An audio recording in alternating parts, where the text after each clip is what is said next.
Howdy guys, I know everything's been slipping a little bit on Logger Wade. I've been busier than a cat covering up mess. Been in the file room, been in the sawmill. Everything's going good, but everything is going very fast. So I apologize. I apologize for the loss in the comments. I've been trying to read some comments. I'm gonna be trying to get caught back up on them. I'm waiting for the daggone weather to start flying, and it ain't flew yet. So, but the 3-month outlook for our area in the central Midwest is looking for December, January, February to be wetter than normal months. So I'm sure I'll get caught back up. I'll try to get back to y'all's comments. Y'all, I love y'all to death. You've been good to me. That all being said, let's get into this video. I am covering for this the same video, the same day I did the last video where I was covering for Big Mama. She went to talk to a bunch of girls in a school get-together thing about women in the work, women getting into their, the girl power stuff. So, good for that, good for Guinea, and good for that. I'm proud of all of them, love them all. But I'm down here doing Big Mama's job, and we're enjoying running the cat boom. This is Derek's truck. This is a 379 Pete. It's a 2001 model, got the 6NZ cat in it, the 18-speed, the 46,000 pound rears that don't have full lockers. But it's a good old truck, needs a paint job. Blackie is in the shop at this point in time yet. This is November 2022. We're waiting for the weather to fly. Got a bunch of stuff done on Blackie, ready to get back to it this winter. Big Dan's foaming at the mouth to get back to it. And I'm ready to get Blackie back. I miss Blackie. I like the old Outlaw truck. It's doing good. It's just a fine truck. Got the C12 cat in it, 18 speed, 40,000 pound rears, no lockers. But it's been a good truck. It's a good truck. No complaints there. But I just miss Blackie. I really want Blackie back. So we'll be getting back to it this winter. Anyways, I know I've rattled a little bit, but we're gonna get Derek's trailer. And we're going to bring it out here. We're going to throw a full load of logs on it. And I wanted to share a little bit of knuckle booming with y'all. This is loading up a load of logs.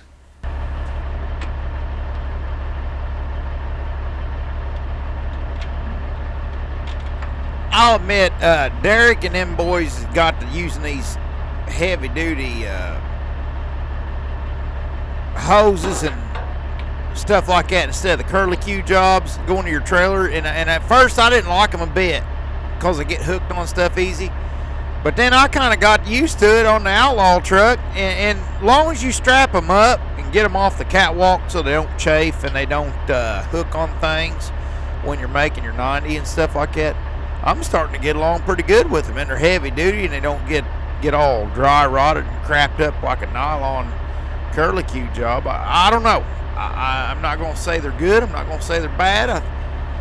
I used to dislike them, but it's starting to grow on me. Now I'm running the Outlaw truck.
break in on here, kind of explain y'all. There's a few things. Now I'm not the best on knuckle boom. I used to be pretty good on one. But there's a few things that you need to know when it comes to loading a log truck, and you can learn it from stacking lumber or what have you. But I learned these rules as I grew up doing this type of stuff, and I'll share it with you all. I wish somebody was there when I was 25 to share this stuff with me. So any of you that's in there doing your knuckle boom stuff, these are good rules for you, that it don't matter who you are, what you're doing, or what have you. These are good rules to have when loading logs. Okay? So let's go into rule number one. Rule number one, put your weight towards the front of the truck. Put your weight towards the driver's side, towards the bottom. The road is crowned, number one. It's crowned to drain water towards the passenger side of the highway. So you want to put your little bit of weight down low and heavy on the driver's side. So you kind of lean toward the truck towards the driver's side to count for road crown, highway crown, going down the road. That's number one.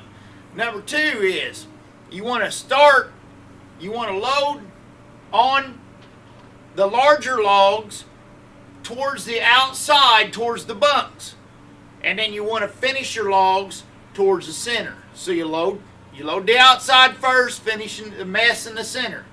You always want to put your smaller logs or what have you within reason. It's all intuitive, but you want to finish towards the center with your smaller logs, with your larger logs towards the outside. That gets your most weight packed in, packed down low, and hold your load center down low, because logs are very top heavy to haul down the highway if you're going to axle them out.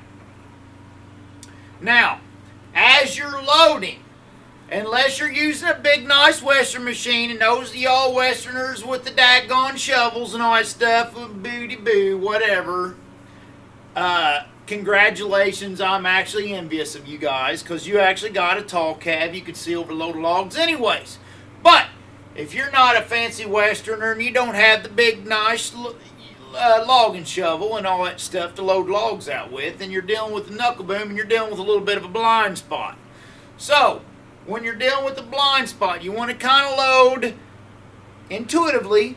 You kind of want to load the logs away from you first and kind of finish down towards you, so you're not blinding yourself on how you're stacking the logs up. If you put a log right in front of you and blind yourself right off the bat, you're going to screw yourself as far as making a nice uniform load.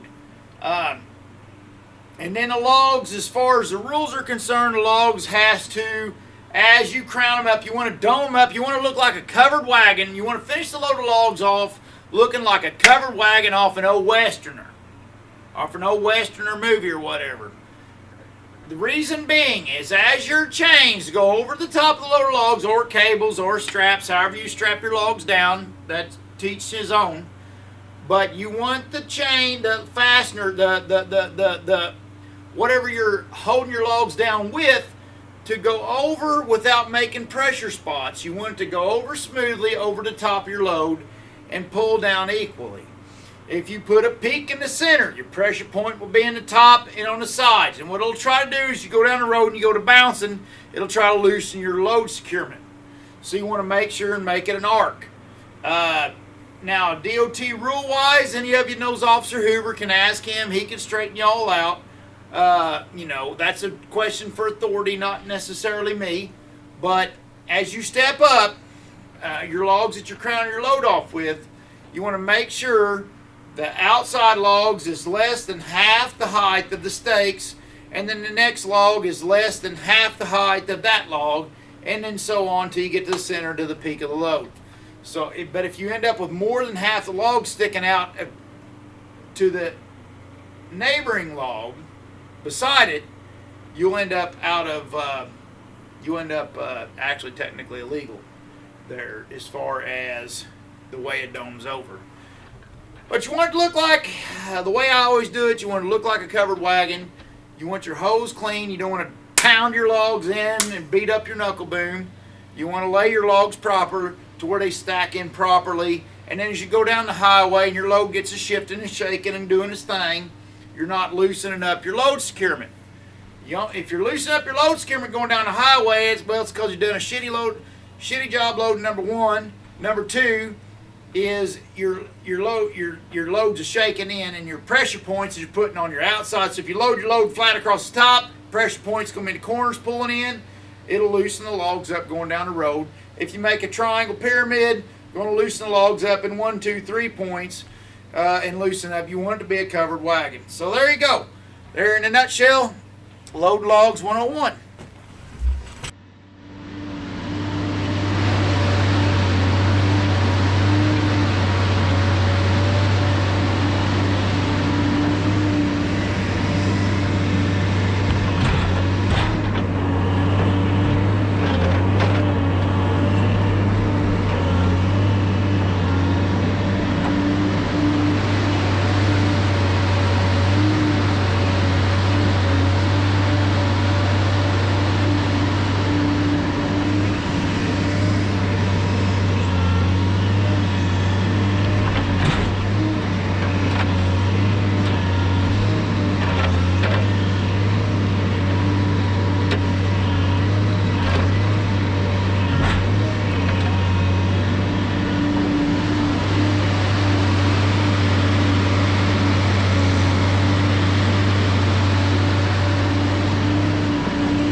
I remember talking to Rotobeck one time, and we got to talking about grapples and stuff, and grapples get beat up on knuckle boom loaders and the din and everything else.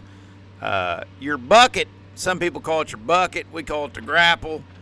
That's your ground engaging tool, and there's plenty of lash already in the rig because of all the joints. And the last thing you want to do is beat the shit out of it. I'm sorry for the language. But the last thing you want to do is beat the crap out of it. So you always got to watch. If you're running a knuckle boom loader, an excavator, or anything with a bucket or anything like that, you want to be careful and not take... You want to be mindful of the ground engaging tool that you're using on your machine. Any abuse that is delivered to that for no reason whatsoever. Anytime you're hearing the noise, it's telling you, hey, you're beating on me, quit it. So, my advice to anybody out there is to be mindful of that, from mechanically speaking.